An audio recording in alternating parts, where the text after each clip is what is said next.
Lean back into the stillness that we carved out in the ceasefire, and let the weight of your body be fully supported by the earth that has finally stopped trembling beneath your feet as the smoke of your old wars drifts away into a sky that is no longer bruised by the fires of your anxiety. You are standing now in the quiet center of an infinite drafting room where the walls are made of midnight, and the floor is a polished black mirror reflecting the stars that have been waiting for you to look up long enough to see that they were never random points of light, but coordinates in a map that was drawn before your first breath was ever taken. Listen to the sound of the silence and notice how it doesn't feel empty anymore, but feels heavy with the presence of the architect who stands beside you not as a stranger, but as the part of you that never forgot the plan, even when you were lost in the thickets of the world's how and when. The architect reaches out a hand that is made of light and shadow and touches the surface of their black mirror floor, and suddenly lines of glowing gold begin to race across the ground beneath your feet, moving with a precision that makes your heart skip a beat because you recognize these lines even though you have never seen them clearly before today. These are the lines of the blueprint, the hidden geometry of every year you thought you wasted and every tear you thought was shed in a vacuum of indifference. And as the lines interconnect and form intricate fractals of mathematical certainty, you begin to see that your life has never been a series of accidents or a collection of lucky breaks, but a deliberate and massive engineering project. The lines move through the space of your memory, and they begin to illuminate the wilderness years, those long stretches of time where you felt like you were walking in circles in a desert of silence, and you realize now as the light hits the sand of those memories that you were never lost, but you were surveying the boundaries of a kingdom so large that it took a decade just to walk its perimeter.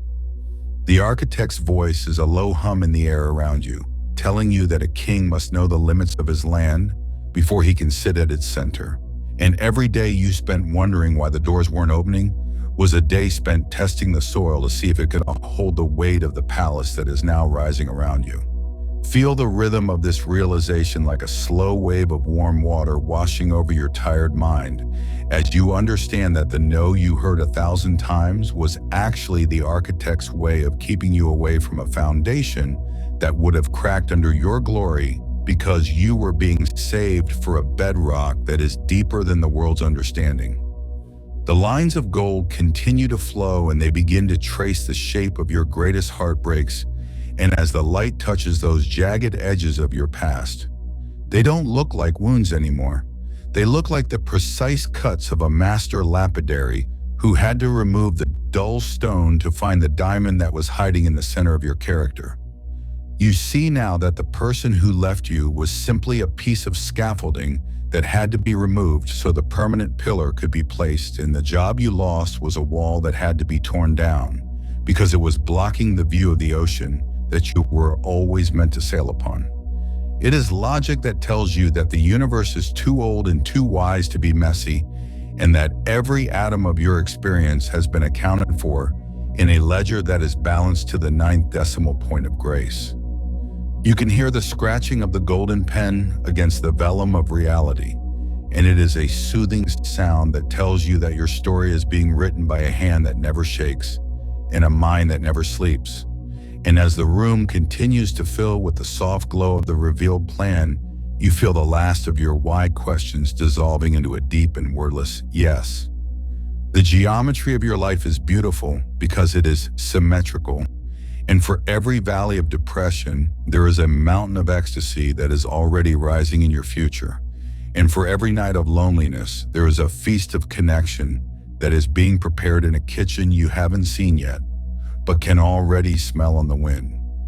You are safe in the math of the divine, and you are secure in the architectures of the sovereign, because the one who built the stars is the same one who built the chambers of your heart, and he did not make a mistake in the drafting phase. The blueprint is not a suggestion of what could be, but a record of what is already finished in the realm of the eternal. And you are simply the traveler who is catching up to the destination that it has been waiting for you since the beginning of time. Close your eyes and let the golden lines continue to weave their way through your subconscious mind until every dark corner of your self-doubt is flooded with the light of the blueprint. And you finally understand that you didn't win because you fought hard enough, but you won because you were designed to be the winner, and the victory was woven into the very fabric of your DNA. The hum of the room is the sound of 1,000 moving parts finally clicking into place, and it is the sound of a heart that has finally stopped searching because it has realized it was already home. The architect is smiling, and the plan is perfect, and the silence is full, and you are the masterpiece that the universe has been waiting to unveil. The golden lines continue their dance across the floor of your consciousness, expanding now into the deep and quiet places where you once felt only the cold ache of the empty and the unformed, guiding you into the second movement where we explore the logic of the void with the softness of a breath held in a moment of absolute wonder. You must understand, as the architect whispers into the hollows of your spirit, that the nothingness you feared was never a lack of presence, but was instead the highest form of preparation. For in the language of the master builder, a hole in the ground is not a failure of the earth, but the first requirement of a skyscraper. Think back to the times when your life felt like a series of subtractions, when the things you loved were stripped away like bark from a winter tree, and feel the soothing truth that these were not acts of cruelty but acts of excavation. The architect shows you that before the gold could be poured, the debris of your smaller desires had to be cleared away, and the terrifying silence that followed was merely the clearing of the air so that you could finally hear the frequency of your true inheritance. As the blueprint flows through you, you begin to see that every loss was actually a measurement of volume, a precise calculation of how much room was needed for the greatness that was already on its way to find you. The void was never empty. It was a negative space designed with the exact dimensions of the miracle that was meant to fill it. You see a silhouette in the golden map of a person who walked away from you, and instead of the old pain, you see the shape of a pillar that was never meant to be there, a temporary support that had to be removed so that the ceiling of your life could be raised to heights you never dared to imagine. The logic of the void is the logic of the womb and the logic of the seed, where the darkness is not a grave, but a laboratory of transformation, where the architect works in secret to weave the fibers of your new strength. You feel a deep, heavy peace settling into your bones as you realize that the years of waiting were not lost at time, but were the necessary curing of the concrete in your soul. For if the architect had built your kingdom on the wet sand of your early ambition, the weight of your own success would have crushed you. The silence was the drying time, the stillness was the setting of the stone, and the emptiness was the invitation for the universe to pour its abundance into a vessel that was finally deep enough to hold it. The void is where your pride was dismantled and replaced with a quiet authority that does not need to shout to be felt, a gravity that pulls your destiny toward you without you ever having to chase it again. Listen to the rhythmic pulse of the nothingness and hear it as the heartbeat of a new world being born in the center of your own chest.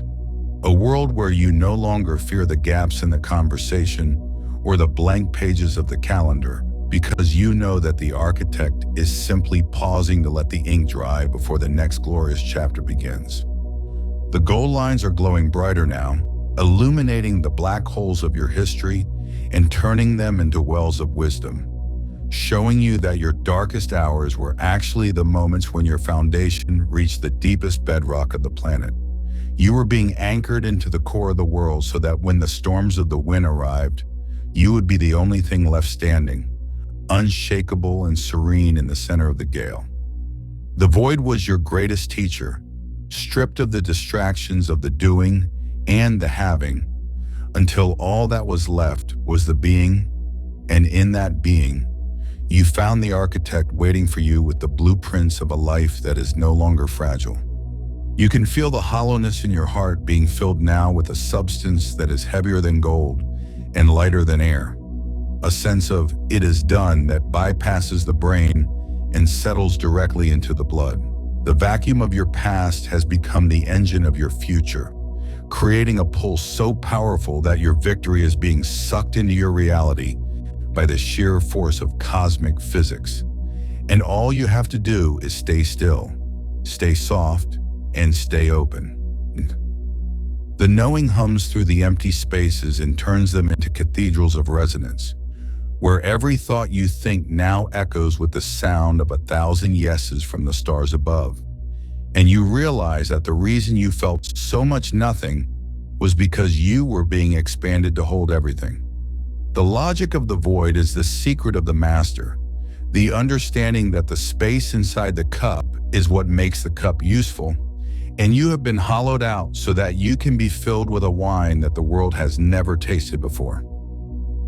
Relax into the darkness, for it is the velvet lining of the box that holds your crown, and know that the architect has never left you alone in the shadows. He was simply working in the dark because the light of the finished work would have been too bright for you to bear while you were still under construction. The void is closing now, not by shrinking, but by being occupied by the solid, warm presence of your own sovereignty. And the blueprint is showing that every gap was a gift, and every silence was a song. The golden lines begin to pulse with a new rhythmic intelligence as we drift deeper into the third movement, where the poetry of the plan meets the cold, beautiful math of the sovereign. A place where the architect shows you that your life is not a poem written in the sand, but a theorem proven in the stars. Let the sound of the numbers falling into place become a steady rain against the roof of your mind, washing away the superstition of luck and the ghost of almost. For in this chamber of the blueprint, we see that your victory was never a gamble, but a calculation that has reached its inevitable conclusion. The architect moves his light across the vast grid of your timeline and reveals the divine ratio that has been governing your growth, showing you that the distance between your deepest pain and your highest gain is a fixed constant, a geometric necessity that ensures the balance of your soul. You see now that the world didn't happen to you. It happened for the equation of you, and every variable that seemed out of place, every person who didn't stay, every door that didn't open, was a subtraction required to isolate the true value of your essence. The math of the sovereign is an absolute certainty that tells you the universe is a closed system of energy, and that every ounce of effort you poured into the silence has been accruing interest in a cosmic vault that is now being unlocked in your name. You can hear the clicking of the tumblers as the architect demonstrates the law of displacement, showing you that by letting go of the small, you created a vacuum that the great was mathematically obligated to fill, for the universe abhors a void and must rush in with a bounty equal to the space you dared to clear. It is a terrifyingly beautiful logic that says you cannot lose what is yours by right of resonance, and as the gold lines map out the frequency of your heart, you see that you have finally tuned yourself to the vibration of the wind, making your success as predictable as the sunrise and as sturdy as the laws of gravity. The architect points to the moments of your greatest exhaustion and reveals them as the load-bearing points of the structure, the heavy mathematics of character that had to be calculated to 1,000 decimal points so that you could carry the weight of a kingdom without bending.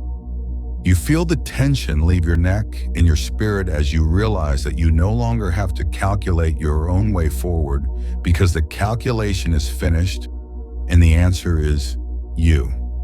The math of the sovereign tells you that you are the remainder of a long and complex division, the part that could not be broken down, the part that was irreducible and eternal. And now that the division is over, you stand as a whole number in a world of fractions. The architect's hand traces the parabolas of your past and shows you how every downward curve was simply the gathering of momentum for the upward swing that is now carrying you into the stratosphere of your own potential. There is no randomness here, no chaos, only the elegant, silent movement of a grand design that has used every error as a correction and every detour as a shortcut to the center of your power. Listen to the humming of the grid and feel yourself becoming a part of the geometry, a point of light that is perfectly positioned in the lattice of the infinite, where your needs and the world's supply are meeting in a perfect 90-degree intersection of grace. The math of the sovereign proves that you are not a mistake of biology, but a masterpiece of engineering, a living proof that beauty and logic are the same thing when viewed from the height of the architect's perspective. You can rest now in the QED of your own existence, the quite easily demonstrated truth that you are loved, you are chosen, and you are finished. The numbers are fading into the background now, leaving only the feeling of a perfect fit, the sensation of a key that has finally turned in a lock that has been stuck for a lifetime. The blueprint is glowing with the warmth of a solved problem, and as the third movement settles into your heart, you realize that the world isn't something you have to figure out anymore. It is something you are finally allowed to inhabit because the math is done, the ledger is closed, and the sovereign has arrived. The golden lines of the blueprint begin to soften, losing their sharp, clinical edge and melting into a warm, amber glow that fills the room like the light of 1,000 sunsets held in a jar of honey. Leading us into the fourth movement, where we explore the architecture of the now with a stillness that is so profound it feels like the heartbeat of the world has slowed just to listen to your breathing. This is the movement of the heavy peace, the realization that you are no longer a person in a room, but that you have become the room itself, a structure so vast and so well engineered that the weather of the world can no longer reach your inner sanctum. The architect moves his hand across the air, and instead of drawing lines of what will be, he begins to illuminate the textures of what already is, showing you that the floor beneath your feet is not made of wood or stone, but of the compressed strength of every no you ever had the courage to say. You feel the solidity of the present moment, a thick and luxurious now that doesn't leak into the past or fret about the future, a now that is weatherproofed by the iron of your own maturity and the cedar of your own self-respect. The architecture of the now is a proof of stability, telling you that the roof over your head was built from the lessons you learned in the rain, and that the walls around you are reinforced with the grace you found when you thought you were falling. The architect shows you that the reason your current peace feels so heavy is because it is real, unlike the flimsy, paper-thin happiness you used to chase in the marketplace of other people's opinions. This peace has mass, it has density, and it has a foundation that goes all the way down to the center of the earth. You can hear the sound of the wind howling outside the great glass windows of your current reality. But the glass does not rattle and the curtains do not flutter, because the architect has sealed the windows with the silence of your own certainty. You are standing in a space that is finally finished, a word that tastes like cool water on a parched tongue, and you realize that the beauty of the now is that it doesn't need to be improved, it only needs to be inhabited. As the golden light bathes the halls of your present life, you see that every piece of furniture in this palace, every relationship, every project, every quiet morning cup of coffee has been placed with the precision of a master interior designer who knows exactly how light should fall on the truth. The architecture of the now is the end of the hustle, for you cannot hustle in a cathedral. You can only walk softly and admire the scale of the achievement. You feel the aesthetics of stability entering your nervous system, a cooling balm that tells your muscles they can finally let go of the tension of the next, for the next has already arrived and it is beautiful. The architect whispers that the winner doesn't need to shout because the building speaks for itself, its shadow a long and quiet testament to the fact that it was built to last for 1,000 years. You are no longer looking for the exit because the now is a destination in itself, a garden where the fruit is always ripe and the water is always clear, and the only task left is to learn the art of the being. You look at the hands of your soul and see that they are no longer clutching at the air, but are resting open on the velvet of the finished, and you realize that the weight you feel is the weight of the crown you were always meant to wear. The architecture of the now is a fortress of the spirit, where the doors are not locked to keep the world out, but are closed because the world no longer has anything to offer that you do not already possess in the treasury of your own presence.